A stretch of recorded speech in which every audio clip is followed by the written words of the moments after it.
Hello and welcome to Coffee with Jenny B. It's conversations over coffee. It's about connections and community. I'm your host, Jenny Sakovac. Happy New Year and welcome to 2025. 2025 is going to be a special year.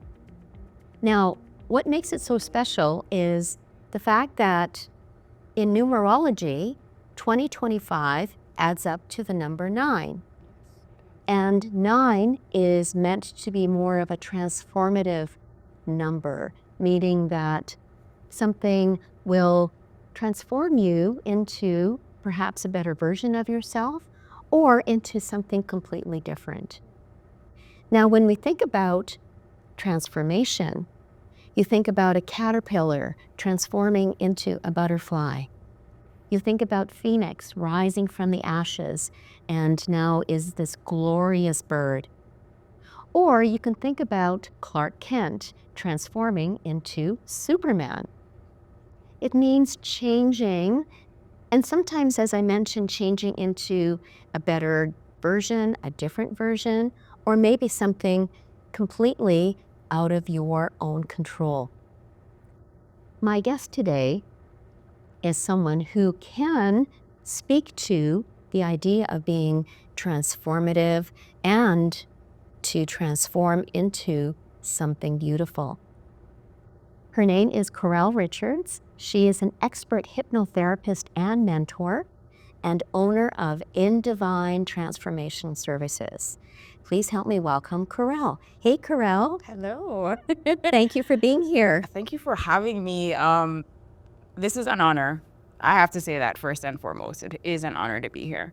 Well, thank you. And it's an honor for you to be here on my program. I really appreciate that. Yes, I think it's very timely too.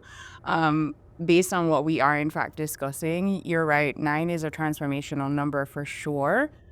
So I think, not to toot my own horn or anything, it's a perfect person to be here, because like you said in numerology, numbers matter, right? Numbers have so much energy, so much power aligned with it. And as a life path 5 in numerology, change is my middle name. So transformation, I think, thank God I'm in alignment with who I'm supposed to be in this life and just with my purpose. So I'm glad to be here to be able to illustrate that with the audience. Well, thank you for sharing that. And it makes me think about transformation because sometimes people are afraid to change because they love the same old, same old. Yep. I love being in my comfort zone. Don't make me do anything that I don't want to do because it's taking that step into the unknown. Yeah. And that stops us in our tracks. But we feel stuck, And you think about it, I mentioned about the caterpillar turning into a butterfly. Yeah. So what if the caterpillar's like, I don't feel like transforming today. I'm just going to stay where I am. But then they don't experience the beauty of what could happen when you do take that final step into transforming or changing yourself. Yeah. So how can someone take that first step? What can they do, or what can you offer as far as advice in terms of how they can transform themselves? What you just said it was perfectly said, first and foremost. And just even looking at the idea of a caterpillar, with a caterpillar, it's the difference between a caterpillar and us as human beings is that we have the choice. Caterpillars don't. No. Right? At the end of the day, if they don't, they die. Right? For us, we still have the opportunity to live life regardless of if we decide to transform our lives or even change.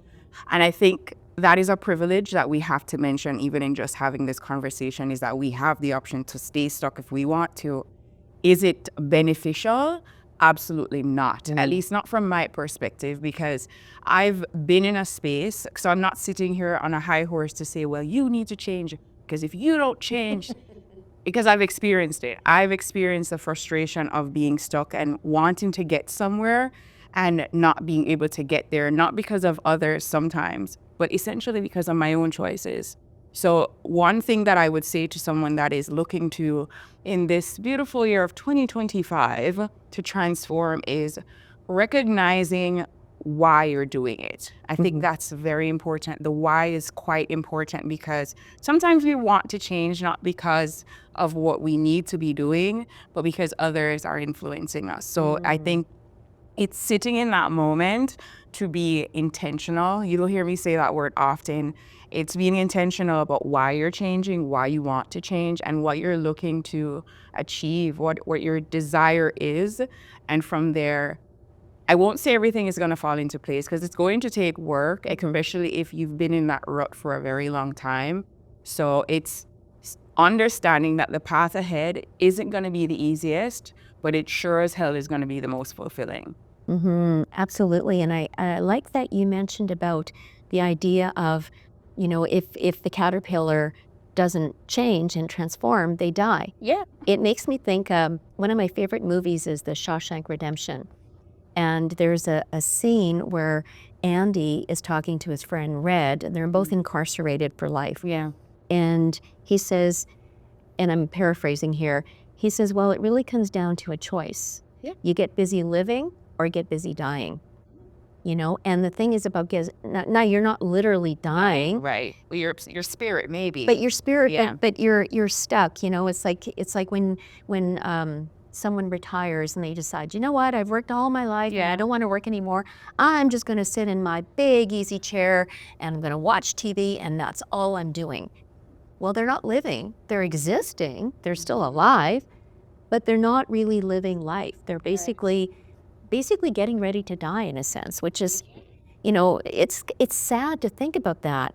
And so you mentioned about the why. The why, I think, is also very important. Why do you want to change? Yeah. And not just, a society or your friends saying, what's wrong with you? You need to change. Oh yeah, I guess maybe I do. Versus, you know what, I feel stuck. I'm just like, I don't know. I feel kind of yucky. Yeah. Yucky's a good word. No, it is. It is. And I need to do something. So, so tell us, what can we do to get past that yucky phase? I wish I could just say it's going to just disappear or that, within just a snap of the finger that yucky feeling is going to go away. I think there's purpose in that yucky feeling, if I'm going to be honest with you. It's interesting that we are even discussing this because this morning I posted something about, I think oftentimes we're so focused on, just going to work, doing the thing that we think we're here to do from the age of, say, 18 to the age of 65. And we don't do any of the things that bring us joy. We don't do any of the things that light us up. And it's when we get to, like you said, retirement, we're like, okay, well, I'm done. I'm just going to prepare to just have this all end. The truth about it is that yucky feeling didn't just start in that moment, right? That yucky feeling has been there for quite some time, and it's recognizing and it's sitting in that yucky feeling just for a brief moment and recognizing what is that origin story of that yucky feeling.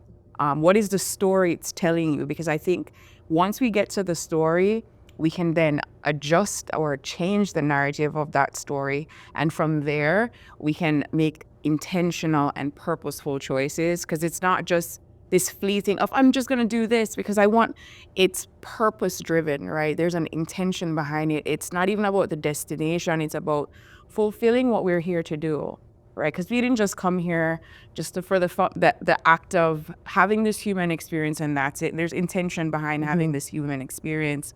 And if you know what your purpose is, what your intention is, then that can be your guiding force. And it's not just picking something up or doing something for the sake of it.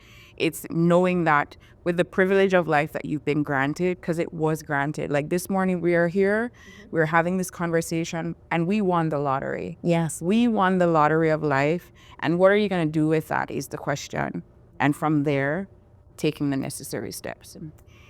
It sounds easy, but really, well, yeah. Well, the way that you describe sounds pretty easy, but no, I'm joking. Actually, it is work because, I've gone through I can't say that I've gone through just one transition because I've been transforming myself all my life. And all of us do that as well. When you grow up, you're a baby and you're a toddler and you're a teenager and you're, and and you go through life changes, whether it's losing a job, whether it's, getting married, having a baby, getting divorced, whatever those transitions are in our life, do we sit in it, sit in the yucky and wallow in it and have, a pity party and a cry. You can. Yeah, but not for too long though. No, but some of us can sit here and you're stuck and you don't know how to get out. Versus, okay, I've got this and it's time to move on. Yeah. Sometimes we get that inner strength that we can pick up the pieces and say, okay, I'm ready to put things aside and move on, even though that grief or whatever it is going to sit with me. I have to find a way of dealing with it. I have to find a way of where can I put that grief? What compartment in my heart can I put that grief that will still allow me to move on? Yeah. And sometimes we have other forces coming in. So for instance, like an intervention, it's like, okay, you've been sitting in your apartment for 6 months and you haven't been washing yourself or whatever it is. Okay, we're going to take charge and get your butt out, but having someone such as yourself, and the fact that your company is Transformational Services, means that you can help us get past all of that and move on with our life. Yeah. Now, when it comes to being a hypnotherapist, though, how does that work with Transformational Services? So I will answer your question, I promise. I think someone that is looking to utilize my services has to understand that I'm just there as a facilitator, right? I'm not the one doing the work. So I just help kind of guide you, navigate that journey. Because like you said, it's not necessarily an easy journey. And if we accept that it's a part of life, like I think because I'm so big picture, I look at life as we're all going to experience challenges, which means we're always going to get opportunities. We're all going to have to make some really important decisions. How we make those decisions is directly dependent on who we are and how we choose to do that. So when someone comes to me as a hypnotherapist and a mentor, it's one, understanding that this is reality, right? I'm not here to sell you a dream. I'm here to be real with you and to be bold with you and say things that maybe you're not going to like in the moment, but you'll understand that for your particular journey. And I think that's the beauty of what I do is I don't just look at it as a problem to be fixed, but mostly as a mystery, a puzzle to be solved kind of thing. And you're just moving around different pieces to see the bigger picture and understand that all of those experiences, and of course, I wasn't always here. Like I also went through my own journey in terms of, the stages of my business and how I implement what I do. Yeah. But where I'm at right now, I understand that I have to see the person that's in front of me, right? And the person themselves have to see who they are. I'm not going to meet the same person. No matter how many people I meet, I will never meet the same person because we're all the sum total of our experiences, right? So it's looking at that person and understanding that their experiences have made them who they are today. What they need to also understand is those experiences were gifts to them. And even though those gifts gave them pain points, traumas, hurt, it's looking at the big picture of that experiences and separating the pain from that of what was granted, was gifted to you. And so it's taking away the meat and throwing away the bone kind of thing, because there's a beauty in all of the experiences that we've had, right? I'm very experiential. So in looking at it as an experience for that person, as well as allowing them to do the same, subconsciously we have been wired in a way with the experiences that we've been given, but we also have to understand there's pain attached to that. And with the services that I offer is we get to the root of the pain, because you're not going to come to me if you're happy. No. You're not. That's just the plain old truth. Nobody comes to me if their life is well put together, because what's the point? Everything's together.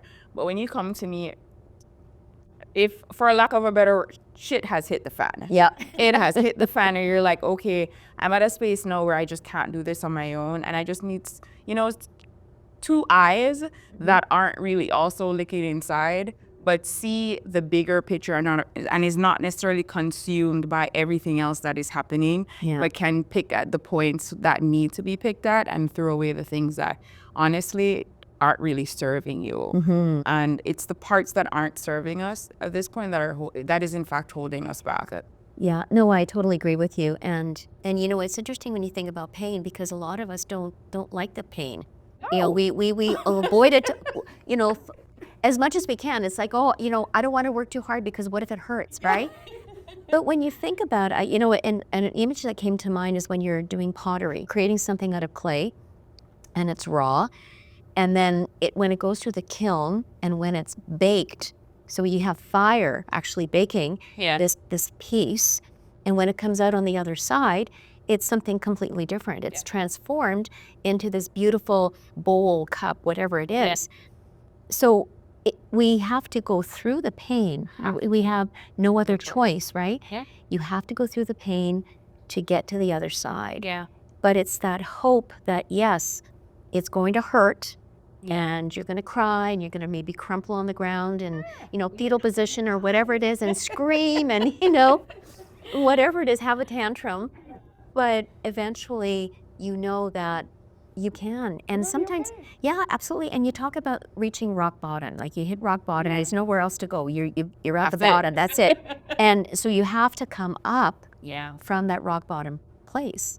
And that's where you can come in and help us come up from that rock bottom and find that purpose. And we don't even know sometimes what that purpose is. We just know that we need to change, and we don't know what we're going to change. And again, you're not telling us what we're going to do, but you're helping us find whatever it is. For yourself, right? Yes. Because we all come here with different intentions, all different purposes. And what I don't want to do is to make you into what I call a robot.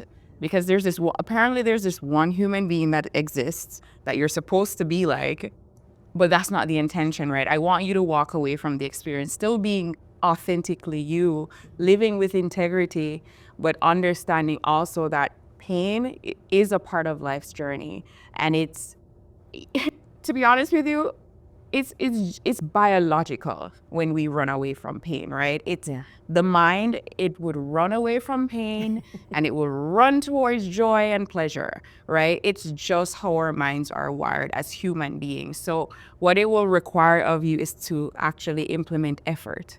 You're going to have to put effort into this journey of transformation in 2025. It means you might have to stop making decisions the way that you used to. And I'm speaking to the people that make decisions from their emotions. Yeah, I'm talking to you. Sometimes those emotions are so embedded in us based on our experiences that we've had in the past. But those aren't the experiences that you're having right now. It might feel like, like, you know, how we say it feels like we're dying because we're good. Well, you're not actually dying. No. You're not dying. No. It might feel like it, but you're not actually, in reality, you're not dying. So you have to pause. And I call it I want to say the pregnant pause right now. You have to pause and question things before you make irrational. I'm a critical thinker. So the first thing I'm going to do is, okay, what's really happening here? Because I know my reality gets skewed when it is that my emotions are high, right? And I'm an emotional individual. I'm not going to run away from that. I've accepted that.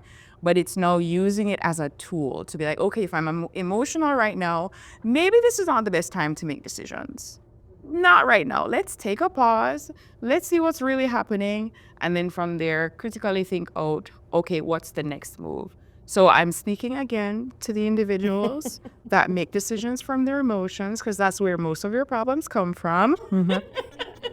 That you have to just pause and recognize what is important in that moment, and from there, make decisions. It's interesting you mentioned about the pause, because you and I were supposed to do our interview in December. Yes. And you had said to me that you weren't feeling well and you needed to cancel. And I totally get that. But before we started our program, we had a conversation. We were talking about the idea that you had mentioned the word sabotage. Oh, yeah. You know, and that makes me think of the book by Brianne, I think it's Brianne Wiest. The Mountain Is You, Okay. where she talks about the fact that we either consciously or unconsciously sabotage ourselves, where we're willing to do something and all of a sudden it's like, oh, I can't because, I sprained my ankle, so I can't run that marathon. Yes. Right? So thinking about sabotaging ourselves, stopping us from pursuing what we know we want to do. Yeah. So how was that experience for you? I'm glad that I have the level of self-awareness that I have, and I'm very honest with myself. And I think that's something that I think I need to mention in this conversation, is that we have to be honest with ourselves in this reality of life, because if we don't, that's a part of the self-sabotage. For me, oftentimes when I was younger, and I'm sure a lot of people can relate to this. If you can't, that's fine too. That you don't want to do something. You probably don't want to go to school. You're like, okay, I don't feel so well, mom. And then what does mommy do? Mommy says, okay, well, you can stay home.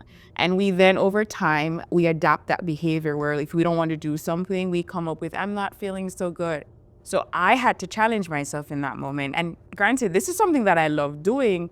So even though it's not something that I don't necessarily think I would sabotage myself with, I had to still pause and be like, okay, well, if this is something that I love doing and I'm excited about doing it, then why am I not feeling well? Is it just because my body just needs rest and this is just not the time for it? And it's really just having that conversation with yourself, right?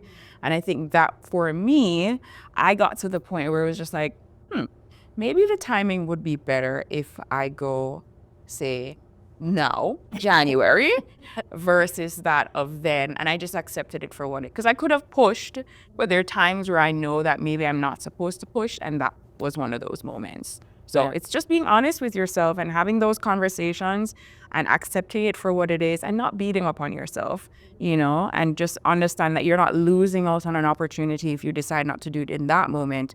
A better opportunity comes, as it did today. Absolutely, yes. But it's also listening to your body. And I know that you had mentioned the mind. The mind tends to say, oh no, it's going to hurt, so don't do it. Even before, nothing is hurting at the moment, but your brain is going, okay, it's going to hurt, so don't do it. But it's listening to your body, because I know for myself, when it comes to doing certain things, it's either a hell yes or a hell no. Right. And if it's a hell yes, I'm all in. It doesn't matter what it is, I'm all in. It doesn't matter what's going on in my world. I'm invested in whatever that is. But if I'm not invested and there's that kind of pull back where you're pausing and you're going, I'm not sure this is what I want to do. And you're right, you could have pushed back. Yeah. Sometimes I've done that. I pushed through and then I realized, you know what? I shouldn't have done that, because maybe it worked out, but it would have been better if I had waited. If I had waited for the moment where my body is going, okay, let's do it. I'm in a better space, mind, body, and soul. Yeah. And so sometimes we don't pay attention to that. We want to push through because we're so fixated on the outcome versus the journey. Exactly. I agree. And I think it's what I'm hearing from both of us is just questioning it, right? Because, and I have a very tricky relationship with my body, if I'm going to be honest with you. I've been through a violating experience. So for a very long time, I didn't really trust what my body was saying, which is probably why I decided, okay, in the moment, don't just go based on what your body is saying. It's questioning, is it that I'm sabotaging myself, or is this really about timing? And for me, I'll use timing because it's called in divine time, of course. So I say that because I know that there's someone out there that doesn't necessarily trust what their body is saying, because you've had experiences, you've done things, and you just know, okay, sometimes I know I'm sabotaging myself. So it's like, okay, for you, thankfully, that's not the story, and it's understanding that for yourself. And I think at the end of the day, recognizing your own journey and allowing yourself essentially to navigate that journey the way that you need to for your journey. There's no straight line. It's not so linear, and what might work for you definitely might not work for me, and that's okay, right? And is respecting that. And I think that's the beauty of this human experience and doing it with other people, because we're not here by ourselves, by the way. We are able to learn from other people's experience, at the same time still own our own integrity and our own purpose in this journey that we make our own. Absolutely. I want to touch on something that you recently posted or were talking about on Instagram and so on, and it's the idea of working with cacao. Yeah. Now, I know that for our listeners Yeah. who may not necessarily know what cacao is, so tell us what that is and how does that work in terms of that transformational experience? I'll do my best. Gina, if you're listening or watching, I did my best, okay? So I mentioned Gina because she was the facilitator of the ceremony. It's one of those heart-opening ceremonies. We've done one together. Yeah. And I think from having that first experience 2 years ago for the winter solstice, what I gathered from that experience is it allows for you to see not just with your eyes, not just with your eyes, but with your heart. It opens your heart in a way where, yes, it's vulnerable, but it allows for you to see the truth. And I think for me, what I had garnered from that experience was the privilege of having this life and living this life the way that I have been able to live it in this particular body. I was granted the honor of, from my grandmother, from my mother. They didn't have those privileges that I have today, not just because of the times, but just maybe their own journey. And because of what they were able to experience, I have the opportunity to live with full autonomy, with the choice of just doing things my way, because they didn't have that. No. And I think from that experience of cacao, I just grabbed onto it, held onto it, because for a very long time, I can say that my heart was closed in a way where certain experiences I just wouldn't allow myself to have. And like I said, I'm very experiential. So for me to say no to certain experiences is very out of character, right? So I recognize that I actually was limiting myself. And if I wanted to have this full life experience, then I had to open up a little bit. And since then, I've had so many experiences that I never even envisioned myself. I've been on a runway, I've been a model, and I'm just like, what? What are you doing? But it's been a fun experience, and it brought back so much more fun into my life. I've done the skydiving, I've done all of those extreme things, but I think giving myself the opportunity as a result of that cacao experience, I don't know if I would have done it without it, because I think at the time I had just lost my grandmother, and it was just like, okay, let's retreat, let's isolate, let's go into oneself. And it allowed me to respond differently. So if anyone is interested, of course, Gina would be the person that I recommend, because she makes it so personal and she makes it so gentle.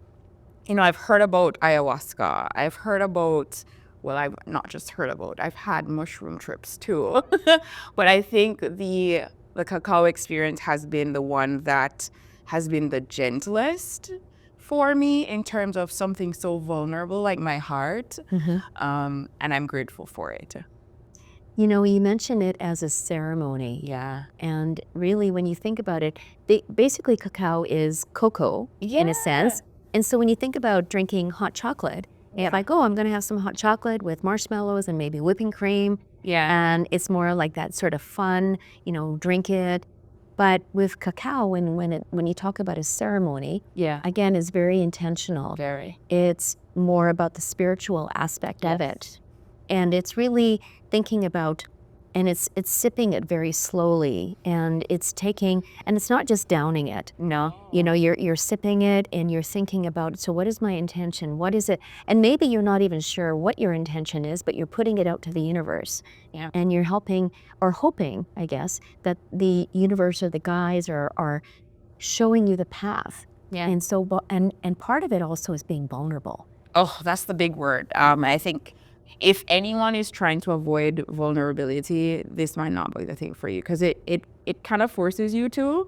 And I've seen other people who have had experience with cacao just run away, because, and this is the part that I garnered from it the most, I had to face my darkest sides. Like, not to say that I wasn't honest with myself, I don't think I was fully honest with myself up until that point, where it's so easy to look at the beautiful parts of ourselves and say, oh yeah, I'm fun, I'm this, oh my God. But I'm also very extreme. You know, I also can be very manipulative. And it's not that I want to hide those things. It's just there is a stigma attached to say, oh yeah, you can be narcissistic, Caurel. And I'm like, yeah, that can be true. You know, I can see how I can be perceived that way, because the way that I was raised essentially allowed for me to think the world revolved around me, right? For the most part of my life, I was an only child. You know, my mother made sure certain things were done for me. And when she wasn't there, other people were doing it for me. And then you turn into an adult, and because that was your what would I say, your conditioning, your modeling, you adapt that into life, and then life, you know, hits you and say, no, this life does not revolve around you, okay? You have stuff to do here. You have responsibilities. And from there, it was just like, okay, I recognize that no more just accepting that it's about me. It's also about other people. And not to say that I've never made it about other people. I just think the way I went about it in terms of self-sacrificing, you know, just that part isn't something that I adapted to easily. It was a fight, and it continues to be a fight. And because I know my purpose is here, it's an experience that I needed to go through to face myself, because if I'm going to force you or guide you to face the darkest parts of yourself, it requires me to do the same thing. So if I get feedback to say, hey, well, you know, I perceived you this way, I'll receive it and understand that it might be true, it might not be true, but it can be true is the point. Well, and I think all of us have little bits of us, and you know, I don't think of myself as narcissistic, but sometimes I guess I can be that way, Yeah. where I'm just, you know, this is all about me. It's not about you, it's about me, you know.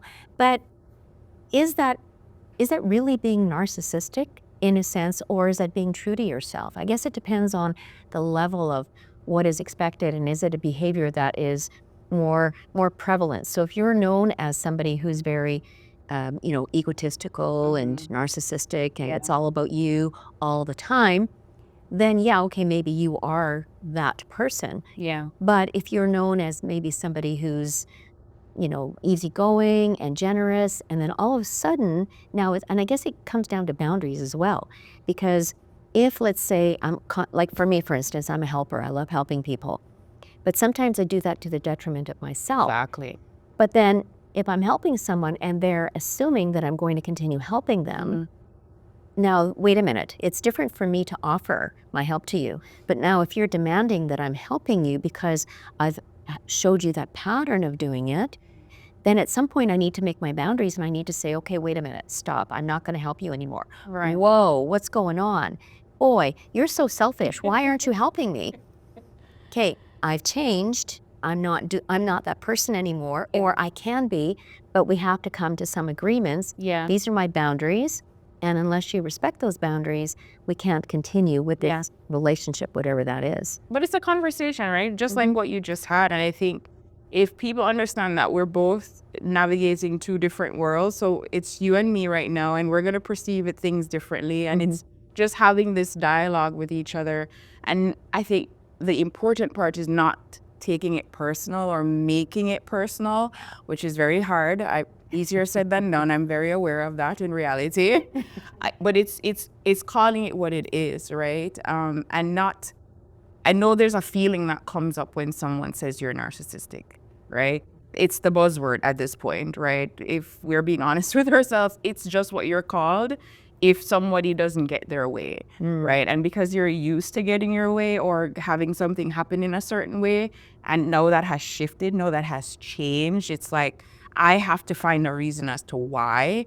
And I think there's a level of responsibility that has to take place when it is, as it relates to interacting with each other, because we've all been wounded right? And I think that's the point that I want to get to, is that we've all been wounded, we all are insecure, and something pops up for each person in each moment that we're just not ready to deal with, and then we make it the responsibility of someone else, when the responsibility really does fall on you, right? So I think from my perspective is, when someone says that to me, I could say, hey, that's your responsibility to deal with.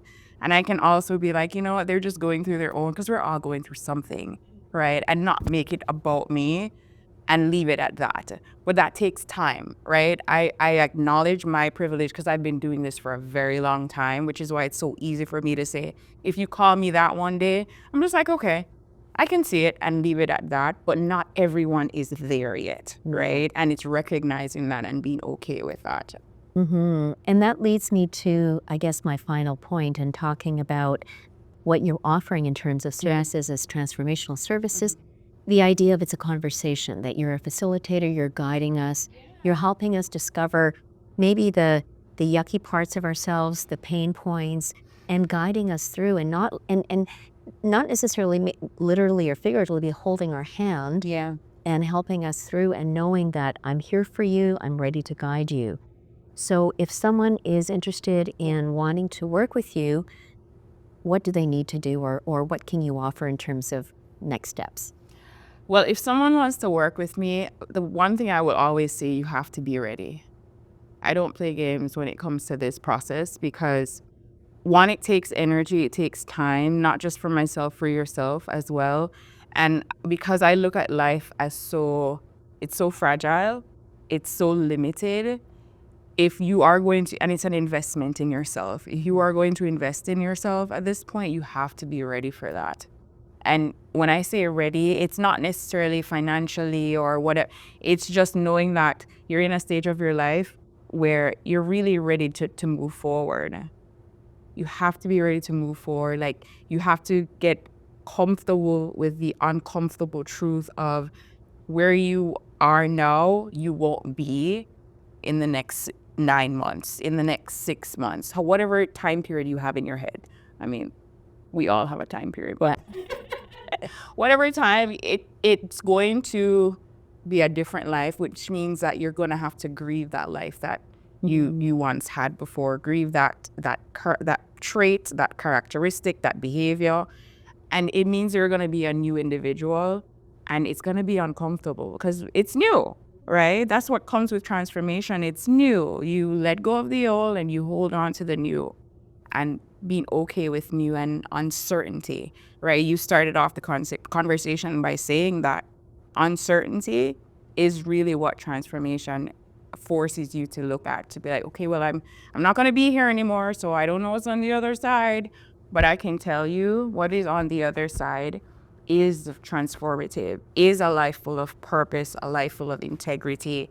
And it's not perfection. First of all, I'm going to drop that right now. It is not perfection. It is understanding that you get tools, strategies to navigate life a little bit more harmoniously, because it is going to hand you challenges. It is going to hand you stuff that you're not ready for. But what you will be able to do is readily make active and intentional choices that make it a lot easier than what you're going through. And I think the caveat is that you experience joy. And joy is something that we all need in our lives. Whew. And this takes me back to the beginning of our conversation, where we talked about Happy New Year 2025. You're leaving 2024 behind. You're looking forward to 2025 as, again, that transformational year for all of us. Absolutely. Thank you, Caurel, for being here and sharing your experiences and, what you can do to help us, the ones that are ready to move on and find that joy that we've been missing in our lives. And it's an opportunity to give us that purpose that perhaps we didn't know that we were missing, or perhaps we felt that we're not sure what's going on, but we know that we needed something. And so thank you very much for being here and sharing that with us. Absolutely. It was my pleasure. And if you decide to work with me, or even just connect with me over whatever you desire, you can always connect with me at In Divine Time on Instagram. That is INDIVINETHYNE.